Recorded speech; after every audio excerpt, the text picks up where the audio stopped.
நன்றி மறந்த பாம்பு. ஒரு அடர்ந்த காட்டில் பயங்கரமான காட்டுத்தீ பரவிக் கொண்டிருந்தது. அந்த தீயில் ஒரு பாம்பு சிக்கிக் கொண்டு வெளியே வர முடியாமல் தவித்தது. பாம்பின் அபய குரலை கேட்ட வழிப்போக்கன் அதை காப்பாற்ற முன்வந்தான். குச்சியில் பையை கட்டி பாம்பை தீயிலிருந்து மீட்டு பாதுகாப்பான இடத்தில் விட்டான். தப்பிய அந்த பாம்பு தன்னை மீட்டவனையே கடிக்க முயன்றது.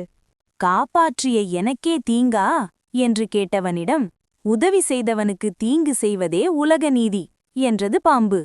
மனிதர்களின் தீமைகளை நினைத்து பாம்பின் முடிவே சரியென மாடும் மரமும் கூறின. அப்போது வந்த ஒரு நரி தந்திரமாக, இவ்வளவு பெரிய பாம்பு பைக்குள் இருந்தது எப்படி, மீண்டும் போய் காட்டு என்றது. நரியின் பேச்சை நம்பி பாம்பு பைக்குள் செல்ல பையை இறுக்கிக் கட்டச் சொன்னது நரி.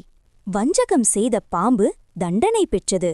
மனிதன் உயிர் பிழைத்தான்.